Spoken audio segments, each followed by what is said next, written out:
Welcome to news wise. मैं हूं आरिफा नूर। नाजरीन, प्रोग्राम में आज सबसे पहले हम तफसील से बात करेंगे सियासत के हवाले से, जहां अभी कुछ दिन पहले तक ही लग रहा था कि सियासत, ख़ास तौर पे वो सियासत जिसकी हमें आदत है, कुछ पाकिस्तान पीपल्स पार्टी, कुछ PMLN, कुछ PTI, वो तो जैसे ख़त्म ही हो गई है।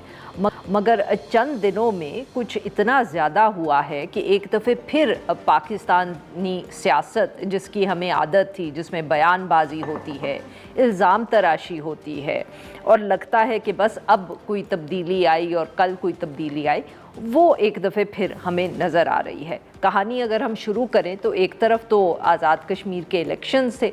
वैसे तो वो हर 5 साल बाद होते हैं, मगर इस मर्तबा तो इलेक्शंस में कोई ऐसी गर्मी आई है कि पाकिस्तान पीपल्स पार्टी और पाकिस्तान मुस्लिम लीग नवाज़ ने एक दूसरे पर बहुत सख्त किस्म की इल्ज़ाम तराशी शुरू कर दी है। अब पाकिस्तान पीपल्स पार्टी न सिर्फ ये इल्ज़ाम लगा रही है कि इलेक्शंस में बहुत धांधली हुई, बल्कि वो अब बार बार PMLN को फॉर्म 47 की हुकूमत कह रहे हैं। और पाकिस्तान मुस्लिम लीग नवाज़ ये नहीं कह रही कि ऐसा कोई बात नहीं है और इलेक्शंस के बाद उनकी हुकूमत जो है 2024 में वो धांधली के बगैर नहीं बनी, बल्कि वो ये कह रहे हैं कि अगर हम फॉर्म 47 की हुकूमत है तो आसिफ अली जरदारी साहब जो हैं उनको इस फॉर्म 47 की असम्बलियों ने ही सदर बनाया है। तो बहुत एक तरफ तो ये दिलचस्प सूरत हाल है इल्ज़ाम तराशी की, और वो भी दो ऐसी जमातों के दरमियान जिनके बारे में अब बहुत साल हो गए सब कहते थे कि ये तो एक दूसरे की फ्रेंडली अपोजिशन है। और दूसरी तरफ हलचल मची जब मोहसिन नकवी साहब जो इंटीरियर मिनिस्टर हैं, और ये भी कहना ज़रूरी है कि वो एक बहुत ताकतवर वफाकी वज़ीर हैं, उन्होंने बयान दिया कुछ दिन पहले इस्लामाबाद में एक मुआशी समिट से उन्होंने ख़िताब किया, जिसमें उन्होंने कहा कि जिस निज़ाम में हम सब रह रहे हैं वो कोलैप्स कर चुका है। उन्होंने ये नहीं कहा कि कोलैप्स करने के करीब है, उन्होंने ये नहीं कहा कि ये कोलैप्स हो सकता है, उन्होंने कहा ये कोलैप्स कर गया है।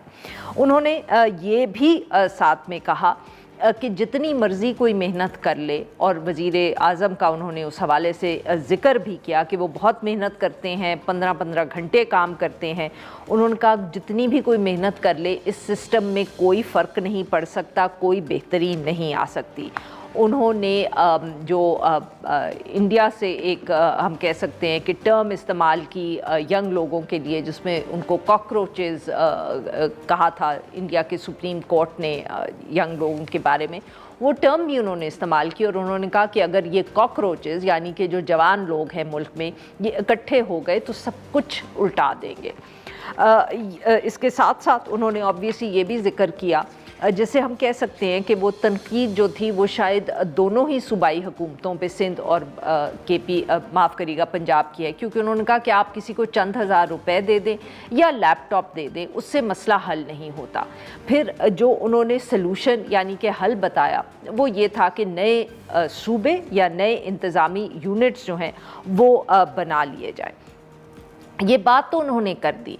अब इसके बाद जब हमने देखा कि जो सीनियर वफाकी वुज़रा हैं ख़ास तौर पे, उन्होंने ठीक ठाक इसका जवाब दिया।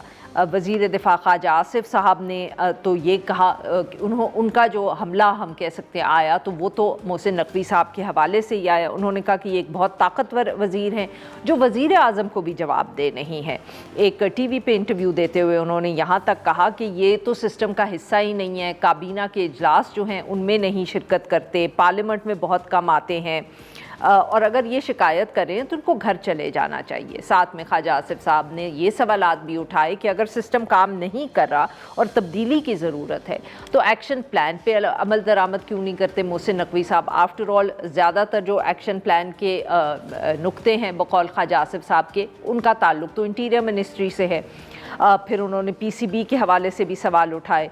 अब सनाउल्लाह साहब, राना सनाउल्लाह साहब का भी जवाब आया। उन्होंने कहा कि ये इस सिस्टम में ही जो 30 साल का सफ़र 3.5 साल में करता है وہی کہہ رہا ہے کہ سسٹم نہیں چل رہا.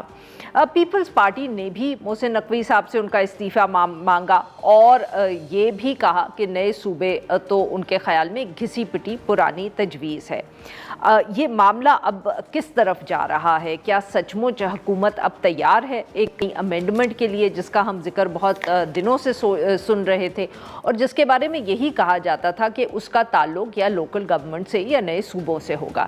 ان ایشوز پہ بات کرنے کے لیے آج ہمارے ساتھ موجود ہیں نادر گبول صاحب، ترجمان حکومت سندھ کے، اور ہمیں جوائن کیا رانا احسان افضل خان صاحب نے، ترجمان وزیر اعظم Pakistan. Welcome to the show gentlemen. Rana صاحب، آپ سے گفتگو کا آغاز کریں گے. سسٹم کلیپس کر چکا ہے، آپ لوگ ڈیلیور نہیں کر پا رہے. بسم اللہ الرحمن الرحیم.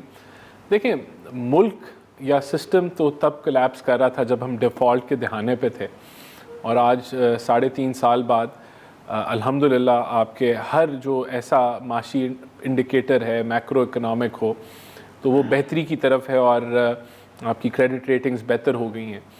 لیکن اگر ہم گورننس کی بات کریں یا گورننس کے سٹرکچر کی بات کریں تو اس میں امپروومنٹ کی بالکل گنجائش ہے. سر، امپروومنٹ میں اور کولیپس میں بہت بڑا فرق ہوتا ہے. تو میں تو نہیں سمجھ رہا نا کہ کولیپس ہو رہا ہے. اگر یہ پوچھ رہی ہوں نا، آپ کہیں نا کہ آپ اتفاق نہیں کرتے. اگر یہ کولیپس ہوتا تو ملک ڈیفالٹ ہو جاتا. ہم نے تو ادھر سے، اگر آپ ہماری بات چھوڑ دیں، اگر آپ دنیا کے جو ملٹی لیٹرلز ہیں ان کی اگر آپ رپورٹ دیکھیں تو وہ تو کہتے ہیں کہ پاکستان ریفارم ایجنڈے پہ ہے اور تعریف کرتے ہیں کہ پاکستان کی معیشت روبسٹ ہے اور بہتری کی طرف جا رہی ہے.